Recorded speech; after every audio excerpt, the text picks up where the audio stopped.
Welcome back to my channel Andhra కుట్టి vlogs and cooking world. నేను మీ సౌజన్య. Friends, ఇవాళ నేను మీకు షేర్ చేస్తున్న రెసిపీ వచ్చేసి కొబ్బరి పాలతో కోడి కూర అండి. ఇంటికి ఎవరైనా చుట్టాలు వచ్చినప్పుడు వాళ్ళకి డిఫరెంట్గా ఏదైనా ట్రై చేయాలనుకుంటున్నారా, అండ్ మీకు కూడా నార్మల్ చికెన్ తిని బోర్ కొట్టేసిందా, ఒకసారి ఈ కొబ్బరి పాలతో కోడి కూర అనేది ట్రై చేయండి. చాలా బాగుంటుంది. అన్నం అయినా, బిర్యానీ అయినా, చపాతీ అయినా, గారెలైనా, ఐటమ్ ఏదైనా కానీ ఈ కూరతో తింటే కనుక అదిరిపోయే టేస్ట్ ఉంటుందన్నమాట. సో ఇప్పుడు లేట్ చేయకుండా మనం ప్రాసెస్లోకి అయితే వెళ్ళిపోదాము. కర్రీ ప్రిపేర్ చేసుకోవడానికి ముందుగా నేను మసాలా అయితే ప్రిపేర్ చేసుకున్నానండి. మసాలా వచ్చేసి అల్లము, వెల్లుల్లి, దాంట్లోనే కొద్దిగా నువ్వుపప్పు, కొంచెం గసగసాలు, ఒక 4-5 జీడిపప్పు పలుకులు వేసుకుంటున్నాను, టేస్ట్ బాగుంటుందని చెప్పేసి. ఈ మసాలా అనేది కర్రీ వండుకునేటప్పుడు ఎప్పటికప్పుడు ప్రిపేర్ చేసుకుంటే నాన్ వెజ్ కర్రీస్ అనేవి అద్దిరిపోయే టేస్ట్తో వస్తుంది అనమాట. సో ఫైనల్లీ మసాలా అంతా రెడీ చేసుకున్న తర్వాత పక్కన పెట్టేసుకున్నాను కదా. ఇప్పుడు మెయిన్ ఇంగ్రీడియంట్ అయిన కొబ్బరి పాలు అనేది రెడీ చేసుకుంటున్నాను. కొబ్బరి అనేది ముక్కల కింద కట్ చేసేసుకుని దాన్ని మిక్సీ పట్టేసానండి. ఇలా మెత్తగా మిక్సీ పట్టేసాను. అందులో వాటర్ వేసి మిక్సీ పట్టాను అనమాట. సో దాని నుంచి వచ్చే వాటర్ అనేది నేను సపరేట్ చేసుకుంటున్నాను. చూసారా, ఇలా కొబ్బరిని మిక్సీ పట్టేసిన తర్వాత దాని నుంచి పాలు వస్తాయి కదండి, అవి అలా సపరేట్ చేసుకుంటున్నాను అనమాట. ఇలా కొబ్బరి పాలు అనేది తీసి పెట్టుకుంటున్నాను. ఈ కొబ్బరి అంతా మనం వడకట్టిన తర్వాత పైన పొడి అది ఉంది కదండి, పిప్పు అంటాం కదా. సో దీన్ని మనం ఏం పడేయాల్సిన అవసరం లేదండి, ఇది కూడా మనం కూరలో యూజ్ చేసుకోవచ్చు. నాకు ఫైనల్లీ ఒక కొబ్బరికాయకి ఇన్ని పాలు అయితే వచ్చాయన్నమాట. సో ఈ పొడి కూడా నేను రెడీ చేసుకుని పక్కన పెట్టేసుకుంటున్నాను. ఇప్పుడు చికెన్ని మ్యాగ్నేట్ చేసుకుంటున్నానండి. చికెన్ 1 కేజీ చికెన్ తీసుకున్నాను. దాన్ని పసుపు వేసుకుని శుభ్రంగా క్లీన్ చేసి పెట్టేసుకున్నాను అనమాట.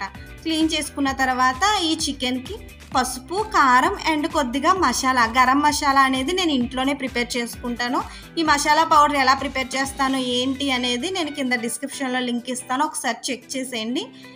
నెక్స్ట్ గరం మసాలా వేసుకున్న తర్వాత నేను ముందుగా అల్లం వెల్లుల్లి పేస్ట్ ఆడాను కదండి, అది కూడా ఒక 1 టీ స్పూన్ వేసుకున్నాను. అండ్ కొబ్బరి పౌడర్ అయితే ఉంది కదా, మనం కొబ్బరి పాలు సపరేట్ చేసేసిన తర్వాత ఆ పొడి ఏదైతే ఉందో దాన్ని కూడా ఒక 1 టీ స్పూన్ వేసుకుని ఈ చికెన్కి బాగా పట్టించేసి ఒక పావు గంట సేపు దీన్ని బాగా నాననివ్వాలండి. ఈ మసాలా అంతా మనకి చికెన్కి పట్టాలంటే మినిమం ఒక పావు గంట సేపు అలా ఉంచితే కర్రీలో ఈ చికెన్ వేసుకున్నప్పుడు టేస్ట్ బాగుంటుంది.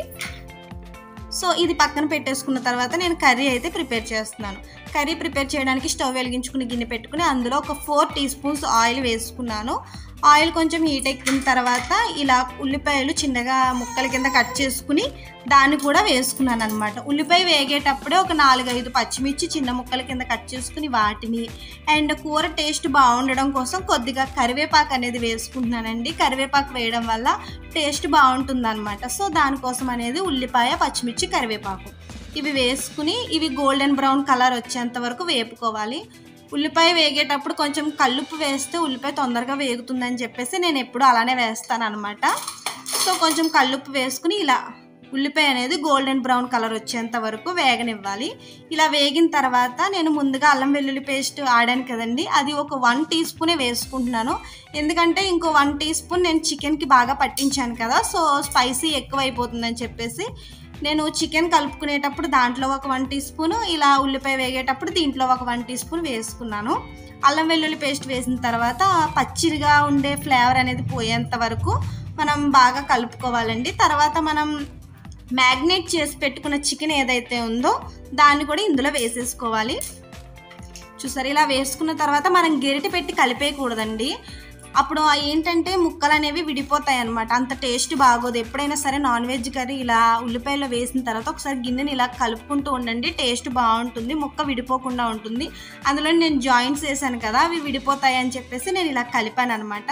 సో తర్వాత ఈ చికెన్లో నుంచి వాటర్ అనేది రిలీజ్ అవుతూ ఉంటుంది కదండి, ఆ టైంలో మీరు టమాటో వేసుకుంటే కనుక టేస్ట్ బాగుంటుంది. చాలామంది ఏంటంటే ఉల్లిపాయ వేగేటప్పుడే ఈ టమాటా అనేది వేసేసి వేపేస్తారనమాట, అప్పుడు అంత టేస్ట్ బాగోదండి. చికెన్ వేసిన తర్వాత వాటర్ రిలీజ్ అయ్యేటప్పుడు టమాటా వేసుకుంటే చాలా బాగుంటుంది. ఫైనల్లీ కొంచెం ముక్క ఉడుకుతుంది అన్న టైంలో మనం ముందుగా రెడీ చేసి పెట్టుకున్న కొబ్బరి పాలు కూడా ఇందులో వేసేసుకుని ఇలా బుడగల టైప్లో ఉడుకుతుంది కదండి, ఆ టైంలో మనం కొత్తిమీర వేసుకోవాలన్నమాట. అంటే ఉడుకుతుంది కదా, ఉడికేటప్పుడు కొత్తిమీర వేసుకుంటే ఆ కొత్తిమీర అనేది చికెన్కి బాగా పడుతుంది అనమాట. ఫైనల్లీ చికెన్ కర్రీ అనేది ఒక 10 మినిట్స్లో ఇలా ఉడికిపోతుందండి. చూసారా ముక్క అనేది ఎంత బాగుందో. నా కొబ్బరి పాలతో కోడికూర అయితే రెడీ అయిపోయింది అనమాట. దీన్ని వేడి వేడి బిర్యానీలోకి అయితే నేను సర్వ్ చేస్తున్నాను. ఈ బిర్యానీ రెసిపీ కూడా కింద డిస్క్రిప్షన్లో ఇస్తాను, ఒకసారి చెక్ చేసేయండి. నేను సింపుల్గా చేసుకుంటాను అనమాట బిర్యానీ అనేది. సో చూసారు కదండి, నా ఫైనల్ కోడికూర కొబ్బరి పాలతో రెడీ అయిపోయింది అనమాట. దీన్ని చూస్తుంటే నాకే నోరు ఊరిపోతుంది. సో అందుకే నేను ఒక ముద్ద తినేసి మీకు చూపించేస్తున్నాను. మీ ఇంటికి ఎవరైనా గెస్ట్లు వచ్చినప్పుడు ఇలా డిఫరెంట్గా ట్రై చేసి పెట్టండి, వాళ్ళకి డెఫినెట్లీ నచ్చుతుంది. ఇలాంటి మరిన్ని వీడియోల కోసం నా ఛానల్ని సబ్స్క్రైబ్ చేసుకోండి. బాయ్.